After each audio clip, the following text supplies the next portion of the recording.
Hello, aspirants. Welcome to daily news analysis of The Hindu and Indian Express. Today, the date is June 12, so let's get started. But before that मैंने कल आपके साथ Telegram पे कुछ topic share कर दिए थे जो हम न्यूज़पेपर में मैंने आपसे कहा था कि हम इस पे एक्स्ट्रा नोट्स दे देंगे आपको। Okay, but again telling you, अगर आप उसके अभी से शॉर्ट नोट्स नहीं बना रहे हो तो प्रीलिम्स के टाइम पे प्रॉब्लम होगी। देखिए, प्रीलिम्स के जो 1-2 मंथ पहले का टाइम होता है ना, वो मोस्टली आपके रिवीजन के लिए होता है। वो इसलिए नहीं होता है कि मैं अब चीज़ें याद करना शुरू करूँगा। ओके, अगर उस वे में जाओगे तो नहीं हो पाएगा। सो आपको टेलीग्राम पे जो भी नोट्स दिए जा रहे हैं, और मैं उसमें आपको ऑलरेडी बोल चुका हूँ, आपको सिर्फ उसको पूरा रीड करना है, लेकिन आपको नोट अपनी कॉपी में बस वही पॉइंट्स करने हैं जिनको मैंने अंडरलाइन किया है। ओके, बिकॉज उसी तरह से आपको यूपीएससी क्वेश्चंस में स्टेटमेंट देता है, right. So please be serious about it. अपने नोट्स अभी से बनाइए, लास्ट के लिए कुछ मत छोड़ना। Anyway, Trump back of from Iran strike signals deal is likely. तो यहाँ पर दोनों चाहते हैं डील करना, लेकिन ट्रम्प बार बार वार्निंग दे रहा था, और उसने ईरान के 2 शिप ओमान की कोस्ट पे डिस्ट्रॉय भी कर दिए। उसके रिटेलिएशन में ईरान ने वापस से यूएस के बेस पर बम्बार्डमेंट शुरू कर दिया था। फिर उसके बाद ट्रम्प ने कहा कि ओके, रोकते हैं इसको, डील पे ही बात करते हैं। फिर तेहरान ने भी कहा ओके, हम भी टॉक करने को तैयार हैं इस पर। और यहाँ पर जब तक डील फाइनलाइज नहीं हो जाती, हॉर्मुज़ जो है वो ब्लॉक ही रहेगा। ओके, अब इस सब में यहाँ पर हॉर्मुज़ के लिए अभी जो G7 की मीटिंग होने वाली है फ्रांस में, उसमें बात की जाएगी इस पर कि स्ट्रेट ऑफ हॉर्मुज़ को कैसे गवर्न किया जाएगा, डिपेंडिंग कि यहाँ पर डील इसके पहले हो जाती है या बाद में होगी। और वहाँ पर इंडिया को भी बुलाया गया है ऐसा इनवाइटी कि आप भी आइए, हम हॉर्मुज़ के मैनेजमेंट पर भी जो बात करना चाहते हैं उसमें इंडिया भी एक इम्पॉर्टेंट पार्टी होगा। बट इंडिया ने क्या गलत किया, इंडिया के पास एक चांस था यहाँ पर इस इशू को सॉल्व करने का, जो मैंने आपको पहले भी डिस्कस किया था। इस साल अक्टूबर में हम लोग होस्ट करने वाले हैं BRICS summit, right. And I told you कि अगर हम इसको थोड़ा सा प्रीपोन करते और यहाँ पर सभी पार्टीज़ को बुलाते टेबल पर, क्योंकि इसमें सभी थे, ईरान भी अब उसका मेंबर है, यूएई भी मेंबर है, और सऊदी अरेबिया भी, राइट। उसके साथ साथ ऑलरेडी रशिया एंड चाइना जैसे पावर्स यहाँ पर थे। बट अगेन फिर बात वहीं आ जाती है कि इंडिया अपनी न्यूट्रलिटी, 2 पॉइंट्स हमेशा याद रखना जब भी इस इशू पर पूछा जाए। फर्स्ट इज़, हमें चाहिए, हम लोग मानते हैं rule based order, rule based world order. That means एक सॉवरेन कंट्री दूसरी सॉवरेन कंट्री पर अटैक नहीं करेगी, ये नॉर्म है वर्ल्ड का। बट यूएसए इसराइल ने इसको वायलेट किया तो हमें क्रिटिसाइज़ करना था, बट हमने नहीं किया। सेकंड पॉइंट है यहाँ पर हमारी नॉन अलाइंड पॉलिसी। लेकिन इस पूरे इशू में हमने गलतियाँ कितनी बार की, उनके सुप्रीम लीडर को जब मारा गया तब हमने कंडेम नहीं किया, that was second mistake. First was की इन्वेजन को ही हमने कंडेम नहीं किया। सेकंड, उनके सुप्रीम लीडर के असैसिनेशन को कंडेम नहीं किया, हेड ऑफ़ द स्टेट को। थर्ड, जब वो बच्चियों के स्कूल पे, नर्सरी की बच्चियों के स्कूल पे बॉम्ब गिरा, 168 बच्चियाँ मारी गई, तब भी इंडिया ने कंडेम नहीं किया। फोर्थ, जब ईरान की सबमरीन जो हमारे यहाँ आई थी इंडियन कोस्ट पे, उसके बाद जब वो वापस लौट रही थी एक्सरसाइज करके, तो वहाँ पर उसको यूएस नेवी ने मार गिराया और 78 सोल्जर्स मारे गए, लेकिन हमने वो भी कंडेम नहीं किया। तो हमने एक नहीं, हमने इस पूरी वॉर में 4 मिस्टेक्स की। ओके, तो इसके थ्रू ये लगता है कि कहीं ना कहीं हम, हमारी ये जो नैम पॉलिसी थी कि हम किसी के साथ नॉन अलाइन, हम किसी के साथ अलाइन नहीं है, हम इस पॉलिसी से पीछे हट गए। रूल बेस्ड वर्ल्ड ऑर्डर, इसके इसमें तो कोई नहीं कह सकता ना कि आप हमारे दोस्त नहीं हो, दुश्मन हो, वगैरह वगैरह, नहीं। हम तो रूल बेस्ड वर्ल्ड ऑर्डर की बात कर रहे हैं। ओके, कि आप जो डील पे अब बात कर रहे हो वो आप पहले ही बात कर सकते थे, तो इतना लॉस नहीं होता, क्योंकि अब भी दोनों पार्टीज बराबरी से ही बात कर रही हैं। कोई भी दबा नहीं है किसी से, ना यूएसए दब रहा है ईरान से, ना ईरान दबा है यूएसए से। तो इस वॉर से तो कुछ नहीं बदला है, जैसी सिचुएशन पहले थी वैसी ही है। तो जो जेसीओपी साइन की थी ओबामा ने, वो गलत नहीं थी कि आप अपनी न्यूक्लियर साइट्स को आईएईए के इंस्पेक्शंस के लिए ओपन कर दो, बस। ये इतनी डिमांड थी जो ईरान ने मान ली थी कि okay, we are ready to do that. But फिर ट्रम्प को वो इसराइल के दबाव में और जूइश लॉबी के दबाव में आके उसने ये डील कैंसिल कर दी। और आप अब भी देख लीजिएगा कि जब ये डील साइन होगी ना, टर्म्स वैसे के वैसे ही आने हैं जैसे ओबामा की जेसीओपी में थे। इससे ज़्यादा और कुछ नहीं होना है। बल्कि अब ईरान ने ये दिखा दिया है कि मैं यूएसए इसराइल मिलके भी अगर लड़ेंगे तो मुझसे जीत नहीं सकते। और अब इसको एक एक्सक्यूज़ ले रहा है ईरान कि आप लेबनान का मैटर भी सेटल कीजिए, यानी कि हिजबुल्ला के साथ भी बात की जाए, इस मैटर पर। दूसरा, वो यमन में भी जो हाउदी रेबल्स हैं उनको भी उसने साइड में तैयार रखा हुआ है कि अगर फिर से वॉर की नौबत आई तो इस बार हमसे पर्शियन गल्फ ही नहीं, रेड सी पर भी बात करेंगे।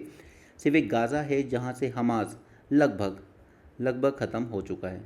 ओके, लेकिन इसराइल और यूएसए के लिए एक अलग थ्रेट उभरा हुआ है उधर इराक में, क्योंकि वहाँ पर इस्लामिक स्टेट भी एक प्रॉब्लम बना हुआ है अभी तक।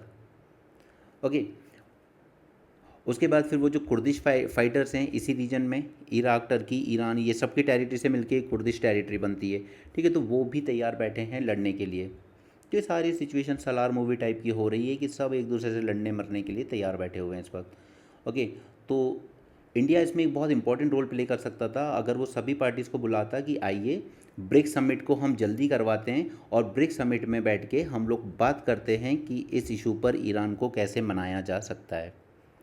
ओके, और ऐसा नहीं है कि ब्रिक्स समिट अगर हम कर रहे हैं तो सिर्फ जितनी पार्टीज़ मैंने आपको यहाँ बताई यही आएंगी, नहीं, आप as a special invitee USA को भी बुला सकते थे, आप यूके, जर्मनी, फ्रांस को भी बुला सकते थे और यहाँ पे बात हो सकती थी और इंडिया ट्रू सेंस में ये बता पाता कि yes, we are capable of being a negotiator, we are capable of being what we term our self as Vishwaguru.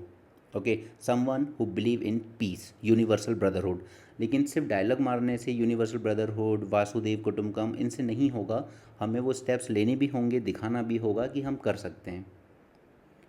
Okay, फिर पाकिस्तान का रोल आपको पता ही है, पाकिस्तान बीच में आया, नेगोशिएशंस करवाया उसने, ट्रंप ने भी कहा Pakistan is a wonderful country, the air marshal chief air marshal is a wonderful man, Pakistan को थैंक यू भी बोला उन्होंने। तो ये सारी चीज़ें इंडिया में हो रही होती, इंडिया की ज़मीन पे ये पीस टॉक्स हो रही होती आज, जैसी कि रिलेशंस नेहरू जी के टाइम थे इंडिया ईरान के, और वर्ल्ड जिस तरीके से इंडिया को देखता था। कोरियन वॉर में सीज़ फायर होने के बाद किसने प्रिजनर्स के एक्सचेंज कराए थे? इंडियन आर्मी ने कराए थे। ओके, वॉशिंगटन पोस्ट ने कहा था कि ये पूरा कोरियन पेनिनसुला का मैटर एक आदमी के दिमाग में सॉल्व हो सकता है, that is Pandit Nehru. Okay, so it's not about the leader but it is mostly about कि इंडिया की इमेज पहले क्या थी और इंडिया की इमेज आज क्या हो गई है। Okay, so actually we are losing the ground in international arena. और फिर हमारे फॉरेन मिनिस्टर का ऐसा स्टेटमेंट आना that we are not anyone's दलाल, so that's the worst thing actually. You can say कि हम हथौड़ा पैर पे मार रहे थे बट ये दलाल कह के तो हमने हथौड़ा अपने सर पे ही दे मारा है। Anyway, supreme court, home makers build nation, work worth at least 30,000 a month. देखिए, पहली बात तो ये है कि जो होम मेकर का काम है ना उसे आप मेजर कर ही नहीं सकते। सिर्फ उस पॉइंट ऑफ व्यू से नहीं बोल रहा हूँ कि उनका वर्क घर का है तो वो समझ नहीं आता कितना है, लेकिन उसमें जितने इमोशंस, जितनी केयर और सारी चीज़ें इन्वॉल्व होती हैं तो मेजर तो है ही नहीं। तो हमेशा से यही माना गया कि मैन अगर अर्न कर रहा है तो वाइफ, ऐसा नहीं है कि वो अर्न नहीं करिए। अब चाहे मैन उसको घर में फैसिलिटीज़ दे, चाहे उसको गोल्ड खरीद के दे, वो सब वही है, वो अपनी वाइफ के लिए ही कर रहा है। बट आजकल फेमिनिस्ट मूवमेंट के बाद ये बातें चलने लगी कि क्या वाइफ्स को, जो हाउस वाइफ्स हैं, उनके लिए भी एक फ़िक्स सैलरी होनी चाहिए, उनका जो वर्क है उसको मोनेटाइज करना चाहिए। तो ऐसा क्वेश्चन कभी यूपीएससी तो आपसे नहीं पूछेगा, लेकिन यहाँ पे सुप्रीम कोर्ट ने एक जजमेंट में, जहाँ पे एक लेडी की डेथ हो गई थी तो वो कंपनसेशन क्लेम कर रहा था आदमी उससे जिसने एक्सीडेंट किया है, तो वहाँ पे सुप्रीम कोर्ट ने कुछ ऐसा कहा है कि देखिए इसकी वाइफ की डेथ हुई है, ठीक है, तो वो अनपेड डोमेस्टिक वर्क तो करती थी और उसको अगर मोनेटाइज किया जाए तो मिनिमम एटलीस्ट 30,000 पर मंथ तो उनका आता ही है। तो ये फालतू का ऑब्जर्वेशन है बट बस मैं आपको बता रहा हूँ कि ऐसा क्वेश्चन तो कभी यूपीएससी नहीं पूछेगा, बट इस तरह की बातें की जाती हैं कि क्या हाउसवाइफ के वर्क को भी मोनेटाइज करना चाहिए। इसलिए इंडिया की जब इकॉनमी की बात होती है ना कि हमारी जीडीपी छोटी है, जीडीपी छोटी है, तो वो यही लॉजिक दिया जाता है कि इंडिया की अराउंड 50% पॉपुलेशन, ठीक है, टू बी स्पेसिफिक 45 मान लीजिए, विमेन पॉपुलेशन, इसमें से अधिकांश तो केयर इकॉनमी का पार्ट है, that is house wife and all those things. तो ये केयर इकॉनमी को क्या है, हम मोनेटाइज नहीं करते हैं, इसलिए हमारी जो जीडीपी का कैलकुलेशन है उसमें ये सब काउंट नहीं होता है। ओके, बट ये हो भी नहीं सकता काउंट, खैर इसको कर भी नहीं सकते आप। अच्छा, यहाँ पर आपने कभी सुना है, जब से केजरीवाल की सरकार गिरी, आपने कभी सुना है कि एलजी और दिल्ली गवर्नमेंट के बीच में कुछ इशू हो रहे हो? अब कुछ नहीं हो रहा है, पहले हो रहे थे बस केजरीवाल के टाइम। तो अगेन इसलिए मैं कहता हूँ कि इस दिल्ली में एलजी या उनकी पावर को लेकर कोई ज़्यादा बड़ा इशू नहीं था, इशू बस इतना सही था कि जानबूझकर इशू बनाए जाते थे कि अदरवाइज़ दोनों मिलके गवर्न कर सकते हैं दिल्ली को। Anyway, Shah was to remove AFSPA from all north eastern states next year. अब देखिए, इसके पूरे की प्रोविजंस मुझे आपके साथ डिटेल में लेने हैं, बट पिछले कुछ सालों से जो हमने देखा है कि ना तो प्रीलिम्स में इसका कोई रेलेवेंस रह गया, ना मेंस में, पूछा नहीं जाता है ज़्यादा। ओके, नक्सलिज्म पे क्वेश्चन आने के चांसेस हैं क्योंकि अब वो पूरा कंप्लीट कर चुके हैं, ये लोग ख़त्म कर चुके हैं, डिक्लेयर कर चुके हैं कि हमने ये सब बिल्कुल ज़ीरो पे आ गई है एक्टिविटीज़। तो हमने कुछ दिन पहले एक आर्टिकल में डिस्कस किया था। बट आसफा को अलग से प्रिपेयर करने की ज़रूरत है या नहीं वो हम बाद में देखेंगे, बट अभी तो मुझे नहीं लगता कि हमें इस टॉपिक में टाइम देने की ज़रूरत है। बाद में कभी लगेगा तो हम ज़रूर तैयार करेंगे। Same is the case with Nipah. काफ़ी आउटडेटेड टॉपिक है, पहले बहुत बार आ चुका है, लेकिन फिर भी मैं आपको टेलीग्राम पे इसके कुछ इंपॉर्टेंट पॉइंट्स डाल दूंगा। Next is bacillary dysentery. It is nothing but, बस एक बात याद रखिएगा, ये बैक्टीरियल डिजीज़ है। Okay, it is a bacterial disease जिससे डायरिया होता है, और ये केरल में ही आया। अधिकांश जो बीमारियां हैं ना, उसका ओरिजिन पता नहीं क्यों केरल से ही निकलता है। ऊपर आप जो निपा वायरस देख रहे हैं उसके केसेस भी सबसे पहले केरल से आना शुरू हुए। उसके बाद फिर एक दिमाग में जाने वाला, पानी के थ्रू दिमाग में जाने वाला एक वो वायरस आया था, वो भी यहीं से राइज़ हुआ था, केरल से। फिर ये बैसिलरी डिसेंट्री, ये भी केरला से हो रही है। मोस्टली नई नई बीमारियाँ यहीं से आ रही हैं हमारे यहाँ। The infection spreads through the contaminated water, food and contact from infected surfaces. But ये सब कभी इतनी बकवास चीज़ नहीं पूछी जाएगी आपसे, तो इन सब में टाइम मत दिया करो। वो जो कोचिंग अपनी वेबसाइट वगैरह पे डाल देते हैं ना हर एक चीज़ को, उनमें टाइम वेस्ट मत किया करो। कुछ काम का है तो पढ़ो, वरना उसको इग्नोर करो।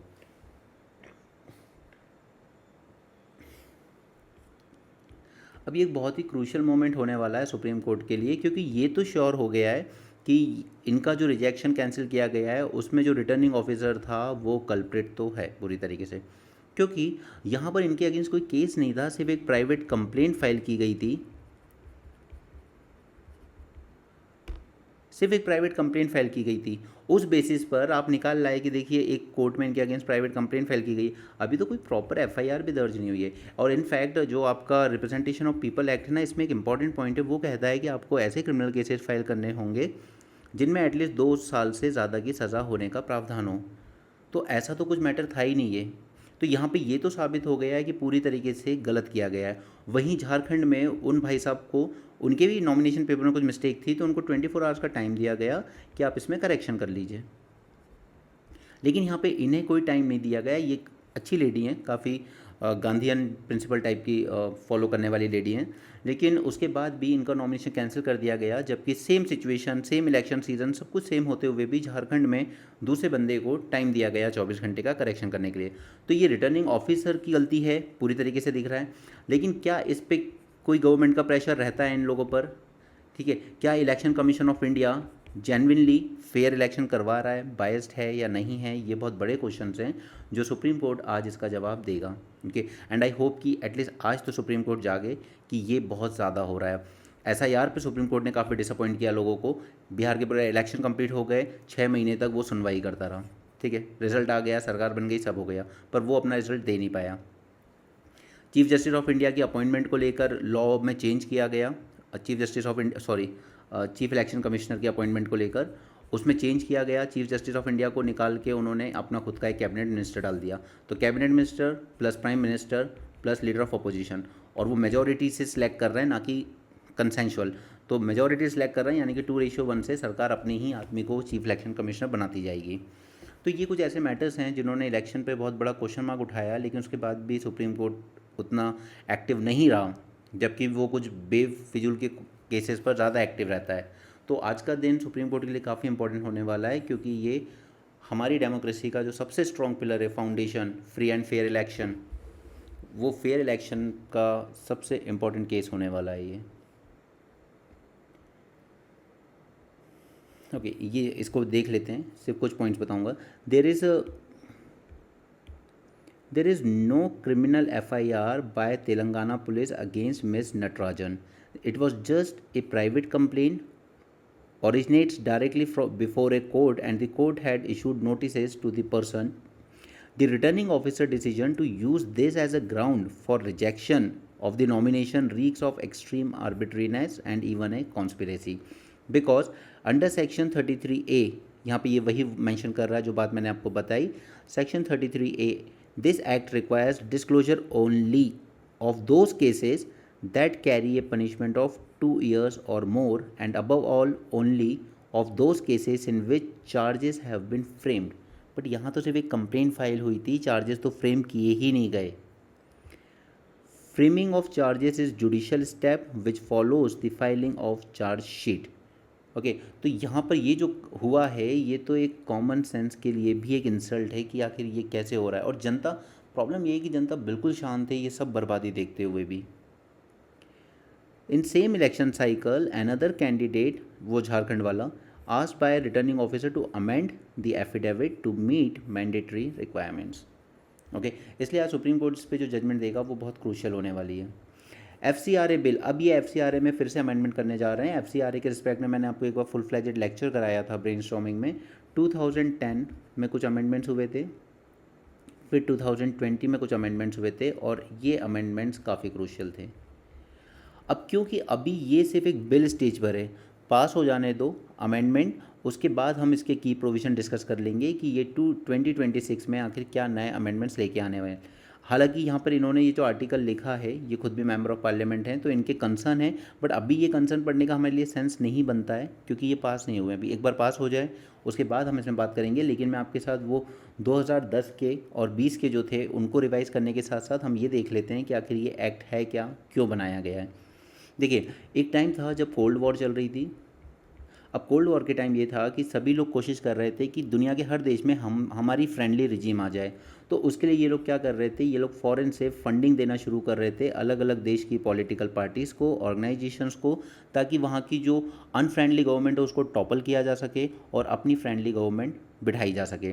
तो वहाँ पर यूएसए था जो डेमोक्रेसी इस्टेब्लिश करना चाहता था हर कंट्री में, यूएसएसआर था जो चाहता था कि कंट्रीज़ कम्युनिज्म की तरफ जाएँ। ओके, तो ये फॉरेन से पैसा दिया जा रहा था पॉलिटिक्स को डिस्टर्ब करने के लिए। नाउ, तो फिर इसी के अगेंस्ट इमरजेंसी के टाइम पर इंदिरा जी एक लॉ लेकर आई to ensure that foreign funds do not dominate और इन्फ्लुएंस इंडियाज़ पॉलिटिकल, सोशल और economic fabric and to safeguard the national security. Okay, क्योंकि वो जब इतने सारे प्रोटेस्ट वगैरह हो रहे थे इमरजेंसी के टाइम, तो इंदिरा जी को लग रहा था कहीं फॉरेन से फंडिंग दी जा रही है इसके लिए। हालांकि ऐसा नहीं है। अगर मैं कुछ आपको और अंदर की बातें बताऊं तो इवन इंदिरा जी को भी यूएसएसआर की तरफ से उस टाइम की कांग्रेस सरकार को पैसे मिलते थे, कि कम्युनिस्ट गवर्नमेंट्स को भी मिलते थे, सब था। नो, कौन इम्प्लीमेंट करता है इसको? It is implemented by MHA। याद रखिएगा, FCRA is comes under this. MHA implement करती है इस लॉ को। गलती से मिनिस्ट्री ऑफ फाइनेंस मत मार देना एग्जाम में, ठीक है, हो जाती है गलतियाँ। Who can not receive the foreign funds. Now, ये MCQ यानी कि प्रीलिम्स में पूछे जाने वाला सबसे इंपॉर्टेंट पॉइंट है। कौन रिसीव नहीं कर सकता फॉरेन फंडिंग इसके अंडर में? Political parties. लेकिन ये बाद में चेंज कर दिया गया, ठीक है। वो जब वो फाइनेंस बिल लेकर आई थी ना सरकार, तब उन्होंने इसमें कुछ चेंजेस किए हैं। बट उसमें ऐसा नहीं है कि पूरा फॉरेन फंडिंग आपकी आ जाएगी। उसमें बस ये था कि इंडिया की अगर कोई सब्सिडरी कंपनी है, ठीक है, उसके अगर मोर देन 50% शेयर किसी फॉरेन कंपनी ने खरीद लिए हैं, तो भी उस कंपनी को हम डोमेस्टिक कंपनी मानेंगे, फॉरेन कंपनी नहीं मानेंगे, और वो फंडिंग दे सकती है पॉलिटिकल पार्टीज़ को, ओके, अपनी सब्सिडरी के थ्रू। ऐसा नहीं है कि फॉरेन से सीधे सीधे आप पॉलिटिकल पार्टीज़ को फंडिंग दे दोगे। देन मेंबर ऑफ लेजिस्लेचर को नहीं दी जा सकती, इलेक्शन कैंडिडेट्स को नहीं दी जा सकती, गवर्नमेंट सर्वेंट्स, जजेस, जर्नलिस्ट, ये याद रखिएगा, journalist and media houses are completely barred from accepting foreign funding. Okay, who can receive it? तो ये सब जो NGOs वगैरह होते हैं, कल्चरल, इकोनॉमिक, एजुकेशनल, रिलीजियस और social organization can receive foreign funding but only if they are registered with MHA और obtain the prior permission. और जो रजिस्ट्रेशन सर्टिफिकेट इनको दिया जाएगा वो वैलिड रहेगा फॉर 5 ईयर्स और उसको टाइम टू टाइम रिन्यू कराना होगा। अब इसी को लेकर गवर्नमेंट आगे बहुत छेड़छाड़ करेगी, अभी देखते जाइए।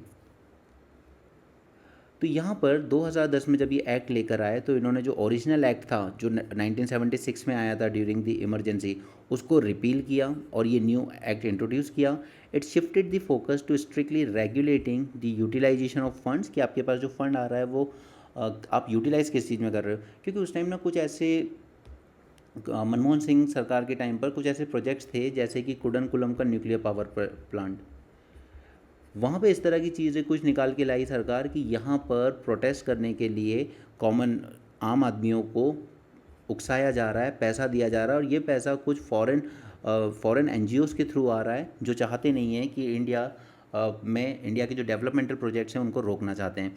ऐसे ही कुछ शक नर्मदा बचाओ आंदोलन पे भी लगा, मेधा पाटकर जी के एनजीओ पर भी, कि ये भी फॉरेन से फंडिंग लेकर डेवलपमेंटल प्रोजेक्ट्स रोकना चाहती हैं।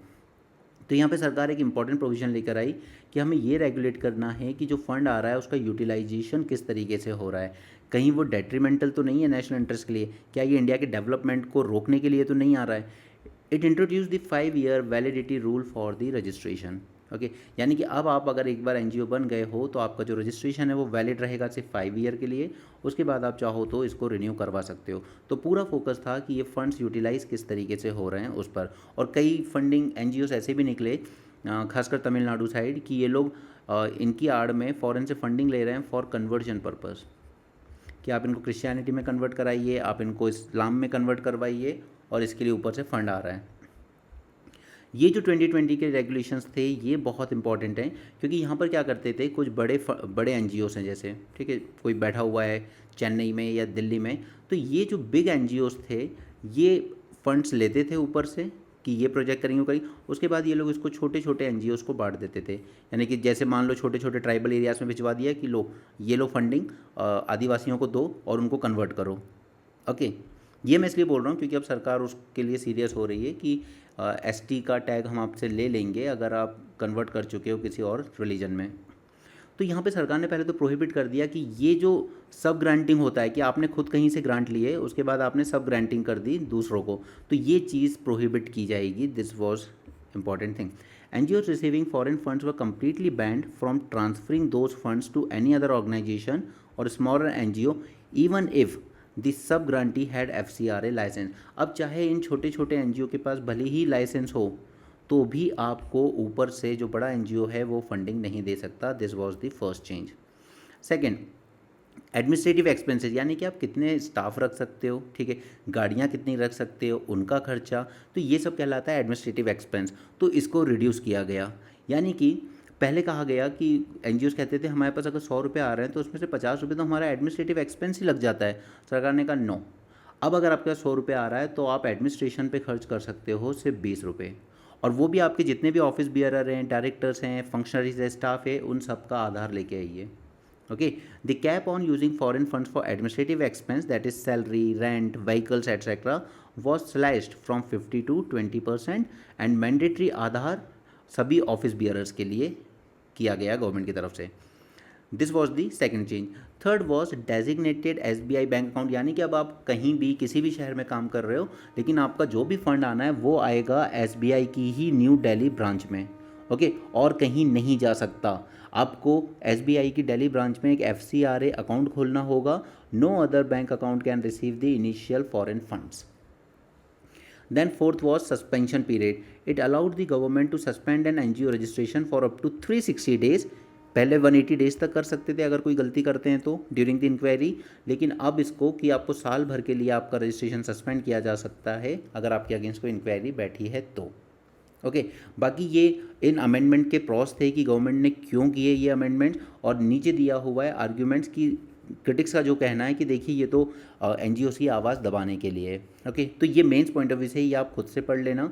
मैंने आपको जो इंपॉर्टेंट 4 पॉइंट्स थे, ये मैंडेटरी आधार वाला भी जोड़िए, ये जो इंपॉर्टेंट 5 पॉइंट थे 2020 के अमेंडमेंट के वो मैंने आपको बता दिए। अब इसके आगे जो अमेंडमेंट होंगे 2026 में वो जब हो जाएंगे तो आप इसी नोट्स में आगे ऐड करेंगे। क्लियर? ये आपको प्रीलिम्स में MCQ फॉर्म में भी दिए जाते हैं और ये आपको मेंस में भी काम आएगा जब इसके प्रॉस एंड कॉन्स भी उसमें क्वेश्चन में आपसे पूछे जाएंगे। ओके, सरकार का यही कहना था कि ये नेशनल सिक्योरिटी के लिए खतरा है, ये लोग फॉरेन से फंडिंग लेते हैं, आदि इन नक्सलाइट्स को फंडिंग देते हैं, सेपरेटिस्ट मूवमेंट्स को फंड करते हैं, फिर इनके अकाउंट वगैरह में ट्रांसपेरेंसी नहीं है, ये लोग शिफन ऑफ कर देते हैं मनी, लेते किसी और काम के लिए बताकर और करते कुछ और काम है जैसे कि रिलीजियस कन्वर्जन। ठीक है, कहेंगे हम सोशल वर्क कर रहे हैं गरीबी हटाने के लिए, बट एक्चुअली वो उनको लालच दे के रिलीजन में कन्वर्ट कर रहे हैं। फिर मनी लॉन्ड्रिंग के लिए कि यहाँ पर टेरर फाइनेंसिंग जैसे सेपरेटिस्ट वगैरह जम्मू कश्मीर में उनको दिया जा रहा है या नॉर्थ ईस्ट में दिया जा रहा है और इसके थ्रू मनी लॉन्ड्रिंग हो रही है। बट कॉन्स क्या है कि ये डेमोक्रेटिक डिसेंट को ख़त्म करने के लिए हो रहा है कि क्योंकि ये बहुत वेग टर्म यूज़ किया है, पब्लिक इंटरेस्ट में सरकार ऐसा करेगी, बट पब्लिक इंटरेस्ट क्या है? ओके, क्या आप ये कहना चाहते हो कि न्यूक्लियर पावर प्लांट कहीं लग रहा है आदिवासियों को या उनके जंगल काटे जा रहे हैं फॉर द डेवलपमेंट, तो क्या आप कहोगे कि डेवलपमेंट तो पब्लिक इंटरेस्ट में है, कोई NGO इस जंगल को बचाने के नाम पर इस प्रोजेक्ट को रोक रहा है तो हम आपका लाइसेंस कैंसिल करते हैं? ओके, सो बहुत ही वेग टर्म यूज़ किया है, public interest, it is weaponize against the advocacy group, human right watch dog, environmental NGO etcetera.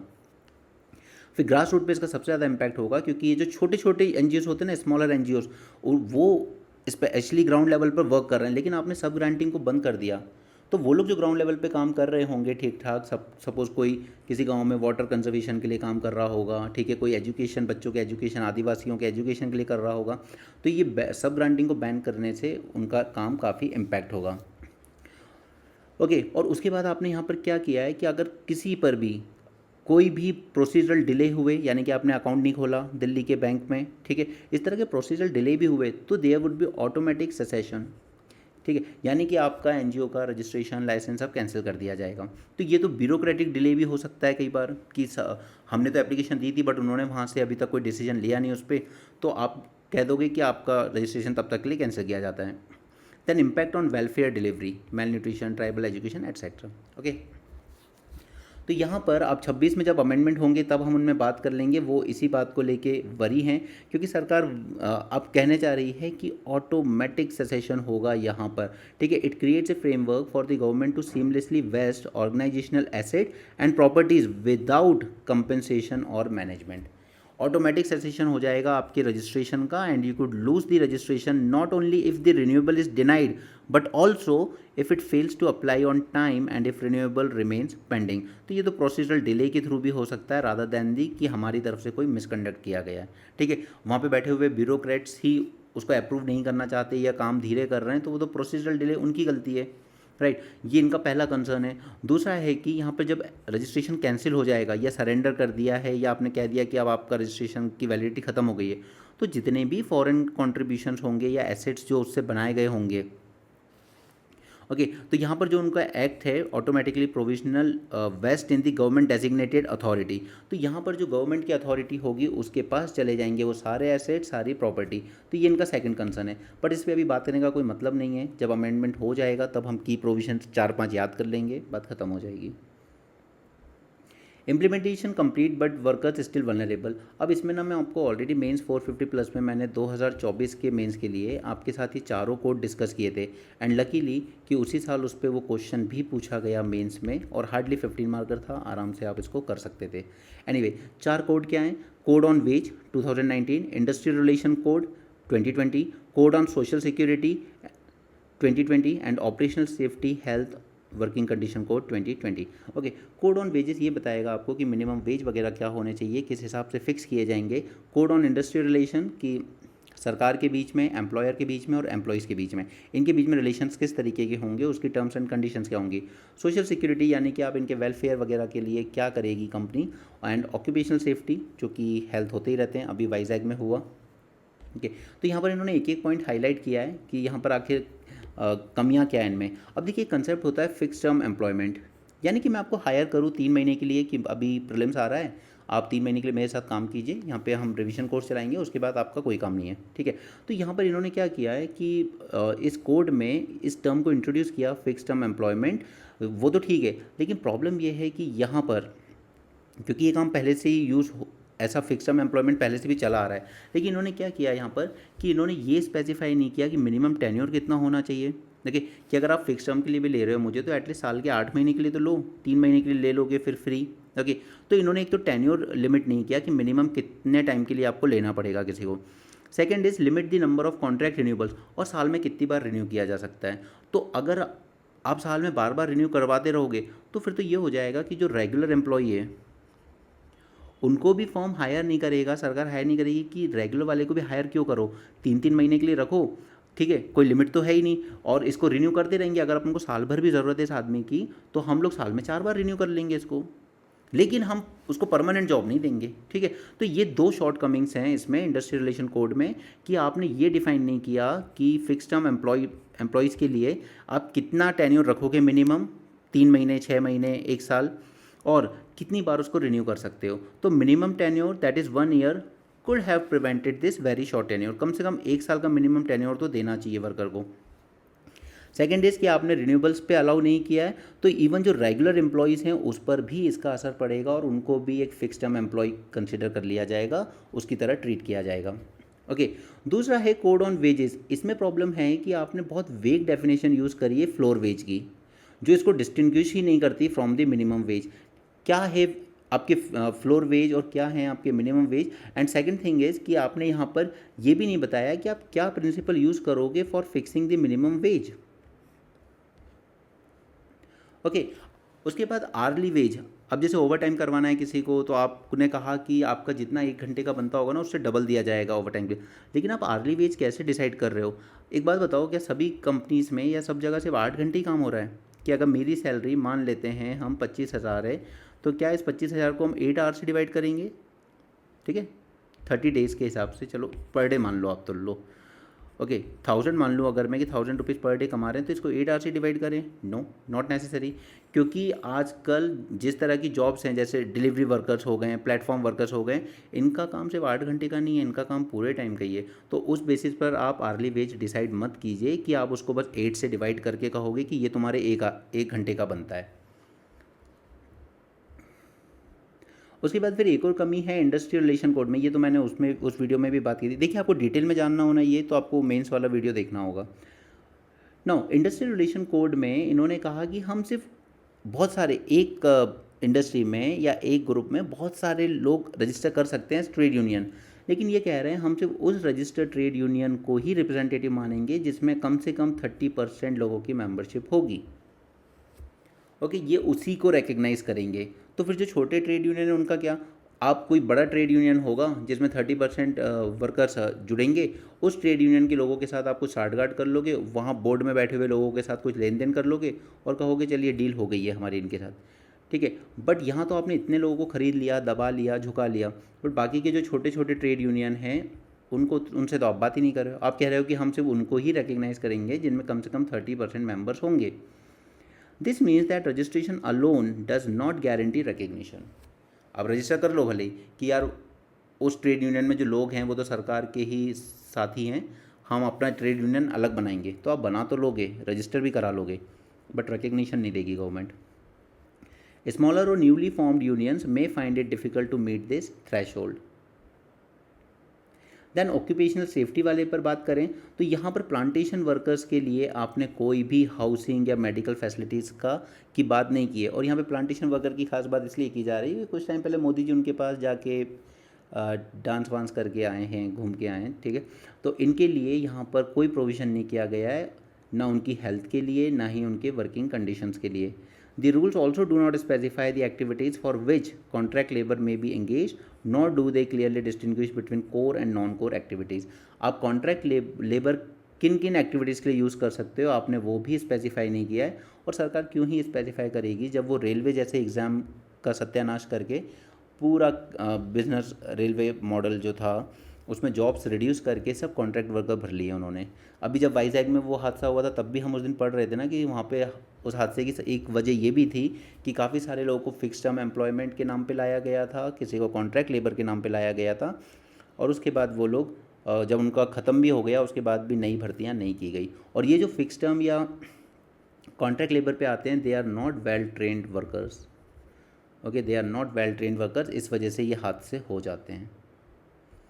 चलिए, तो ये दो इंपॉर्टेंट आर्टिकल्स थे, ये हमने कर लिया है। बाकी आज द हिंदू में ज़्यादा कुछ नहीं है। निकोबार आइलैंड पे हम ऑलरेडी काफ़ी बातें कर चुके हैं। बस वहाँ पे वो जो इलेक्शन सरकार कराना चाहती है जैसे भी, वो करा लेगी, वो हमारा कंसर्न नहीं है। अच्छा, यहाँ पे ये जो कॉकरोच पार्टी थी उसने बस कुछ डिमांड रखी हैं बच्चों की तरफ से, तो मैं आपको बस एक बार दिखाऊंगा, क्योंकि ये सब डिमांड आप भी जानते ही होंगे कि पेपर लीक का अगर केस बनता है तो बच्चों को कंपेंसेट किया जाए एटलीस्ट 10,000 रुपीज़ पर कैंडिडेट। दूसरा, आप जो भी एग्ज़ाम करा रहे हो उसका रिजल्ट डिक्लेयर कीजिए विद इन 1 मंथ। ओके, खासकर स्टेट पीएससीज वगैरह के हाल बहुत बुरे हैं, इवन रेलवेज़ के भी। Second is advance announcement of the backup date, जैसे यूपीएससी करता है। ठीक है, whenever an exam is cancelled, तो आप पहले से ही नोटिफिकेशन में अनाउंस कीजिए कि अगर ये एग्ज़ाम किसी भी वजह से कैंसिल हुआ तो उसकी बैकअप डेट ये रहेगी अगली। Physical evaluation of answer sheet instead of the assessment, जैसे ये अभी हुआ स्कैन वाला 12 सीबीएसई का। Guarantee that exam delays will not affect candidate due to age limits not reduce their number of attempt, तो ऐसा अगर एग्ज़ाम लेट होता है या नहीं हो पाता है तो उसमें उनके नंबर ऑफ अटैम्प्ट्स और एज पे असर नहीं पड़ना चाहिए। देन लास्ट एंड सबसे important one, independent body to audit the examination tenders, क्योंकि ये जो टेंडर्स दिए जा रहे हैं इसी में सारा झोल है, सारा घोटाला यही है, क्योंकि सारे टेंडर्स बेचे जा रहे हैं पॉलिटिकल फंडिंग लेके पीछे से, अधिकांश तो नेताओं की होती है। चलो यहाँ पर सरकार ने, अब देखिए याद रखिएगा, कंफ्यूज नहीं होना, एसटी में ये पॉसिबल है कि एसटी में हिंदू भी मिल सकते हैं आपको, मुस्लिम्स भी मिल सकते हैं, क्रिश्चियंस भी मिल सकते हैं, ओके, लेकिन एससी के केस में ऐसा नहीं है। एससी के केस में केवल हिंदू हो सकता है, बुद्धिस्ट हो सकता है और सिख हो सकते हैं, ओके। बाकी धर्म के लोगों ने, अगर मान लीजिए कोई दलित ने इस्लाम या क्रिश्चियनिटी अपना ली तो फिर वो एससी नहीं रह जाएगा, लेकिन अगर किसी आदिवासी ने हिंदू से मुस्लिम या क्रिश्चियन बन गया तो वहाँ चल जाता है, एससी के केस में नहीं चलता है। तो इसी के रिस्पेक्ट में सरकार ने एक कमेटी बिठाई थी, जस्टिस KG बालाकृष्णन कमीशन। ये एग्जामिन कर रही थी इस इशू को कि शेड्यूल कास्ट स्टेटस क्या दलित कन्वर्ट्स को देना चाहिए या नहीं। तो इनको ये काम दिया गया था और अब 4 साल बाद जाके सोते सोते इन्होंने ये रिपोर्ट पूरी कंप्लीट की है। Currently only Dalits of Hindu, Buddhist and Sikh faith are entitled to schedule caste classification unlike the schedule tribe which does not have religion criteria. ठीक है, तो ये पॉइंट याद रखिएगा, ये ही आपको आजकल MCQ में इसी तरह के स्टेटमेंट्स डाल रहा है वो बहुत ज़्यादा, फिर लगता है कि यार बुक्स में तो ये सब मिलता नहीं है,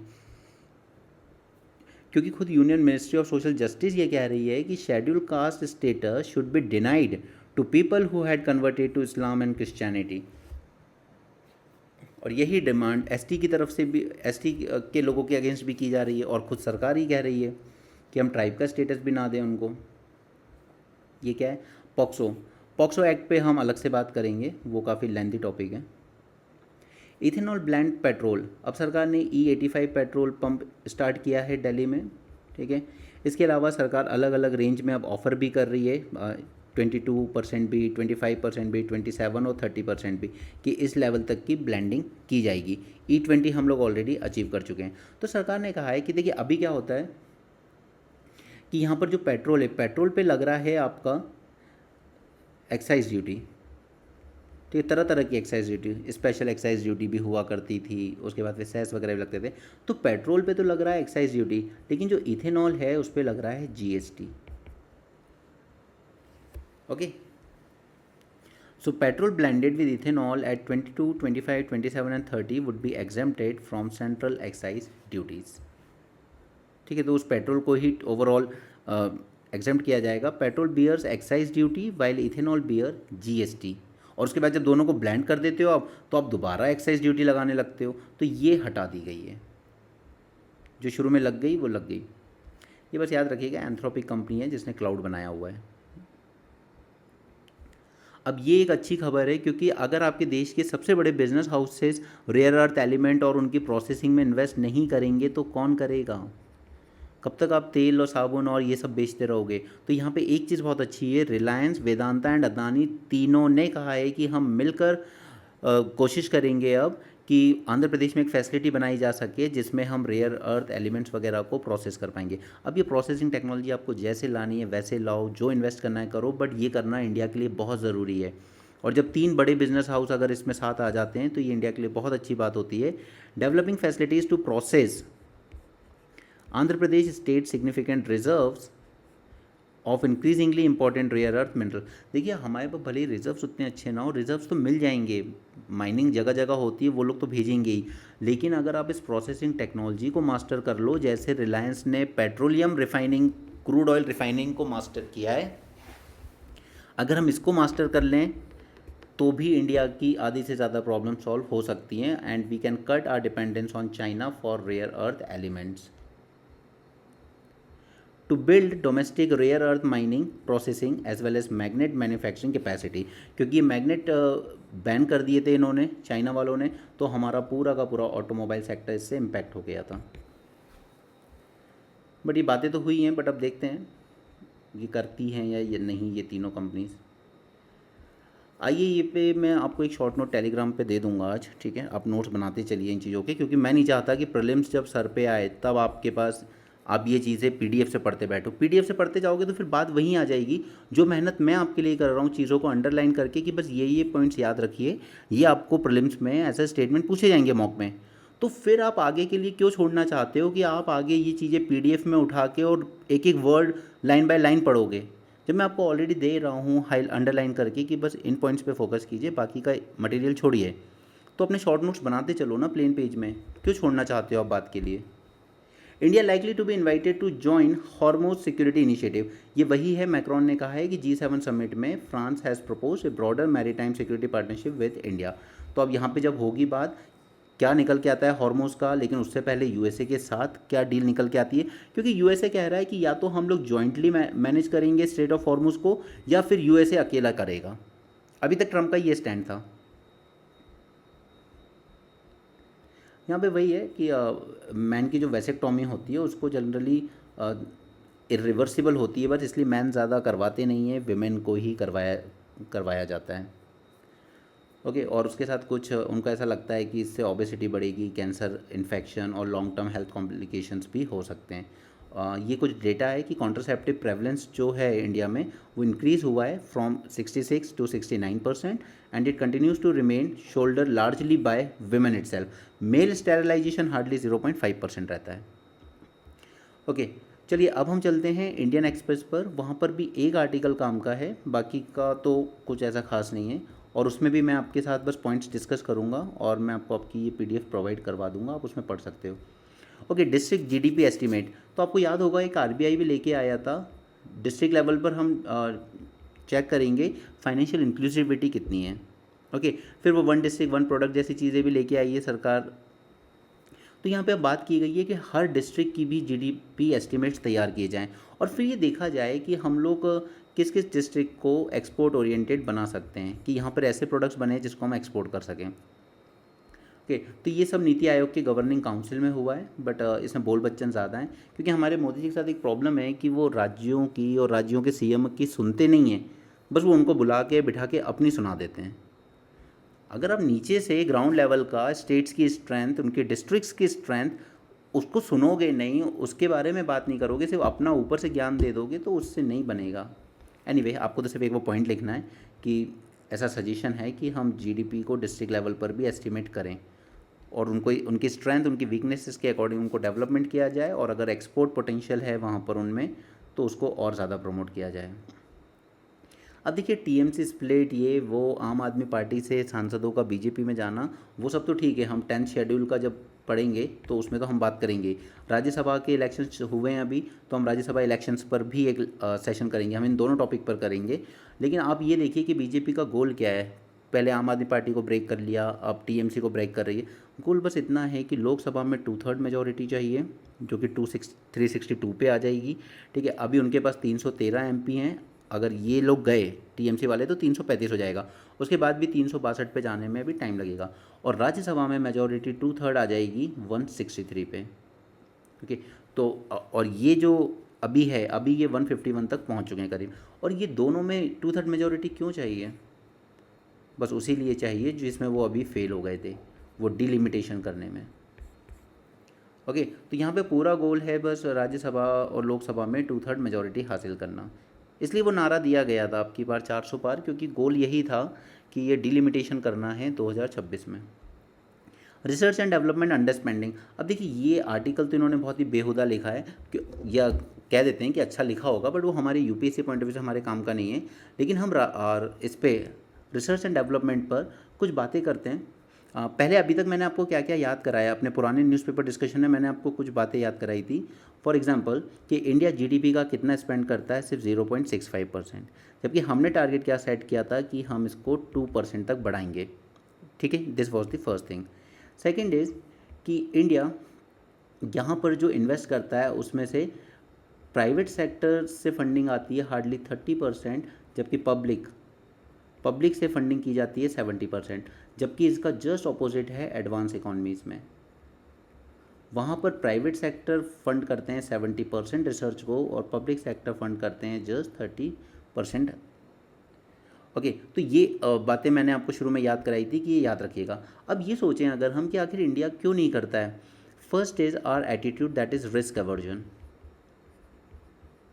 मैंने आपके सारे पॉइंट नीचे डिटेल में दिए हैं, वो आप खुद से पढ़ लेना, मैं सिर्फ आपके साथ मोटा मोटा डिस्कस कर रहा हूँ। रिस्क अवर्जन है, हम लोग कोशिश करते हैं कि लो रिस्क प्रोजेक्ट, कुछ ऐसे प्रोजेक्ट बताओ जिनमें तुरंत उसको कमर्शियली वायबल किया जा सके और हमें इस इन्वेस्टमेंट पर रिटर्न मिल सके। ओके, तो वो लोग शॉर्ट टर्म में देखते हैं, जबकि लॉन्ग टर्म में काफ़ी कैपिटल की नीड होती है, हाई फेलियर के चांसेस भी होते हैं, तो वो इस चीज़ से बचना चाहते हैं।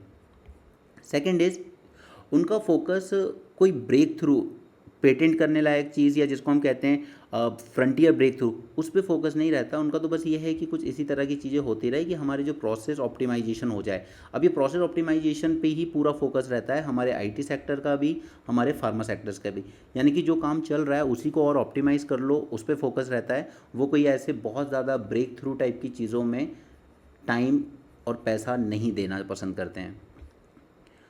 ओके, तो और उसके बाद अगर हम अपनी गवर्नमेंट पब्लिक सेक्टर की बात करें तो वो भी थोड़ी सेफ़ खेलना पसंद करते हैं, सेफ़ बेट लेना पसंद करते हैं कि वो भी डिसरप्टिव अनकन्वेंशनल टाइप की चीज़ों में थोड़ा हेजिटेट कर जाते हैं, और वो यही सोचते हैं कि कुछ ऐसे प्रोजेक्ट्स हों जिनमें तुरंत रिजल्ट दिखाया जा सके। जैसे हम एक चीज़ क्या लेके आए कि देखिए एक ऐसा इक्विपमेंट बनाया है भारत ने कि उसको दूध में डुबाएंगे तो बता देगा कि ये दूध कितना प्योर है और इसमें कितना पानी है। ठीक है, ये हमारे हेल्थ मिनिस्टर ने लॉन्च किया था उस टाइम।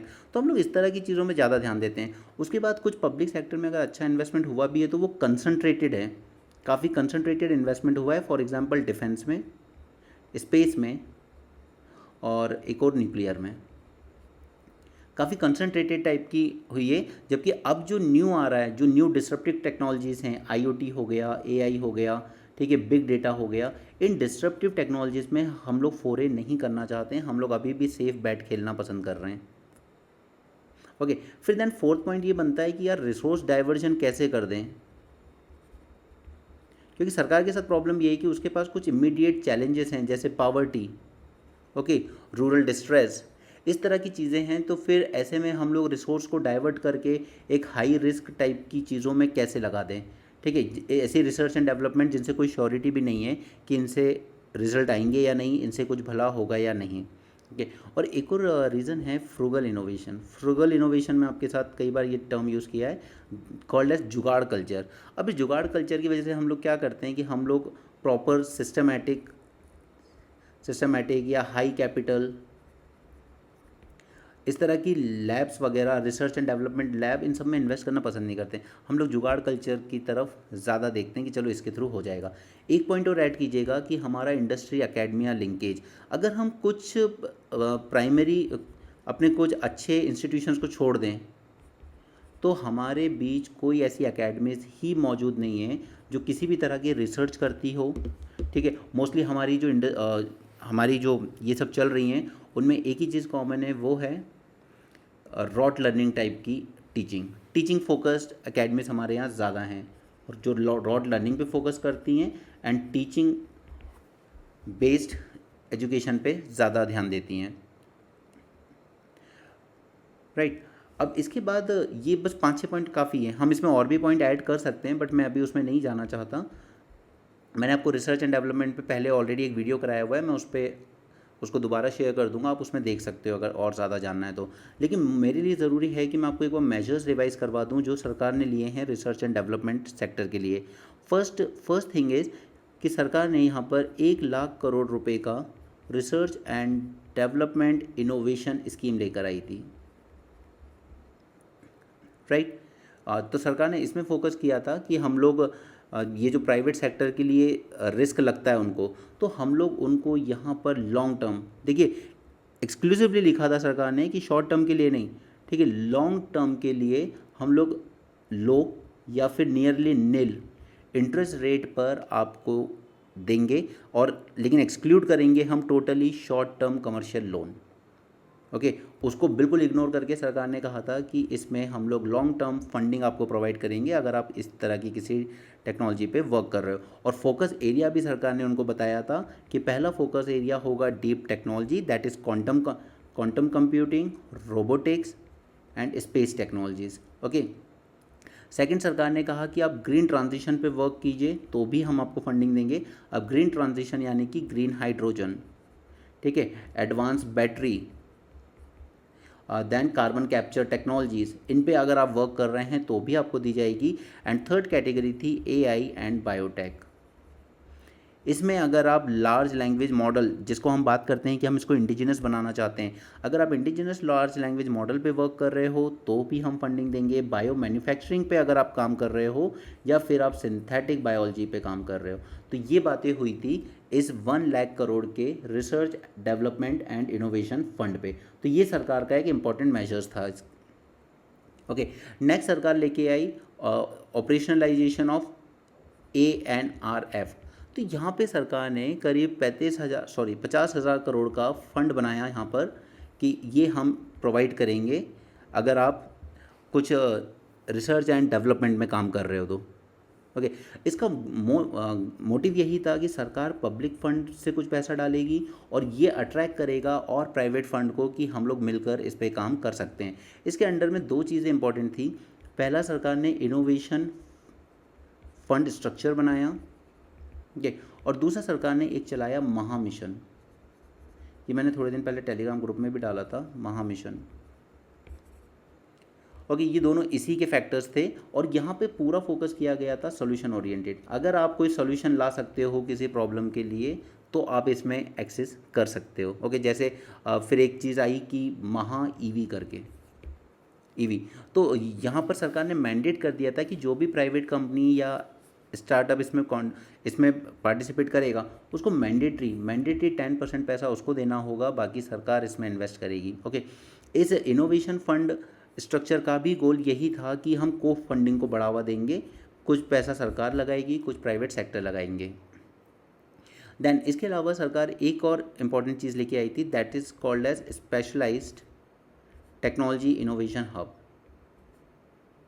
ये सारे नोट्स तो आपको दे ही दूंगा आप, पर अभी समझ लीजिए, ठीक है। स्पेशलाइज्ड टेक्नोलॉजी इनोवेशन हब भी लेकर आए थे यहाँ पर और गोल सिंपल सा था कि 25 टेक्नोलॉजी इनोवेशन हब बनाए जाएंगे, ओके, पूरे इंडिया में। इसके अलावा लास्टली वो सब तो आप पहले से भी सुनते आ रहे हो, IDEX वगैरह चलते हैं, अदिति मिशन वगैरह चलते हैं, ठीक है। ये सब वो डिफेंस वगैरह में अगर आप कुछ करते हो इनोवेशन वगैरह तो उसमें आपको फंडिंग दी जाती है। ओके, तो ये 4 मेजर स्टेप हैं, बस इतने याद रखिएगा। बाकी आप कुछ भी लिख सकते हो बोल बच्चन में, लेकिन ये 4 चीज़ें अगर आपके आंसर में नहीं दिख रही है ना तो कहीं ना कहीं मार्क्स लूज़ कर दोगे। ऑपरेशनलाइज ANRF, ठीक है। तीसरा, स्पेशल टेक्नोलॉजी इनोवेशन हब बनाएंगे हम लोग, और फिर ये IDEX अदिति वगैरह।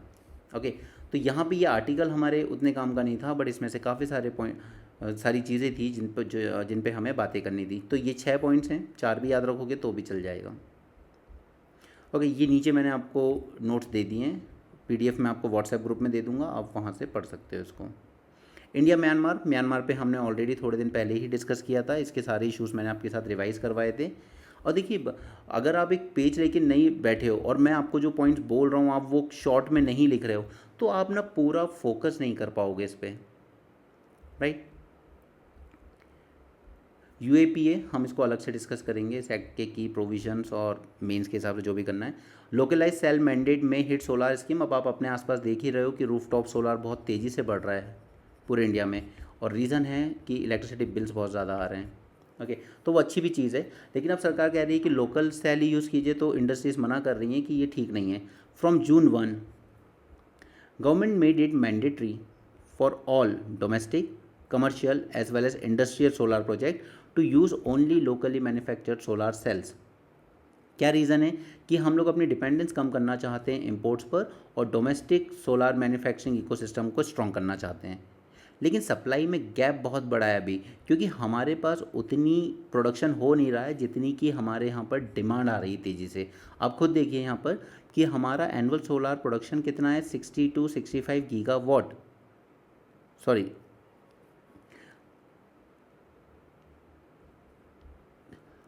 हमारी डिमांड क्या है, 60 गीगावाट, लेकिन हम लोग कितना प्रोड्यूस कर पा रहे हैं, हमारी मैन्युफैक्चरिंग कैपेसिटी क्या है, जस्ट 30 गीगावाट। ओके, और इंडिया ने काफ़ी अच्छा परफॉर्मेंस किया है इसमें इस साल, 45 गीगावाट सोलार कैपेसिटी हमने ऐड की है। और सबसे अच्छी बात यह है कि ये जो रूफटॉप, जो कि बहुत लैग कर रहा था कि रूफटॉप लोग प्रेफर नहीं कर रहे हैं, अब रूफटॉप बहुत तेज़ी से बढ़ रहा है। सरकार इसके लिए PM सूर्य घर बिजली योजना लेकर आई थी, उसमें टारगेट रखा था कि 1 करोड़ घरों पर लगाना है, और आई थिंक करीब 70 लाख घरों पर ऑलरेडी लग चुका है। तो ये स्कीम बहुत सक्सेसफुल रही है गवर्नमेंट की, रियली बहुत सक्सेसफुल रही है। इवन आई वुड से कि हाँ इसके लिए गवर्नमेंट की तारीफ बनती है। Okay, so that's it for this session, हमने ये कंप्लीट कर लिया है। एंड वन मोर थिंग कि मंडे से हम लोग ये सिर्फ जो अपना पेड ग्रुप होगा उसी में ये सारी चीज़ें शेयर की जाएंगी। Okay, so that's it for this session, thanks for joining, have a great day and keep learning.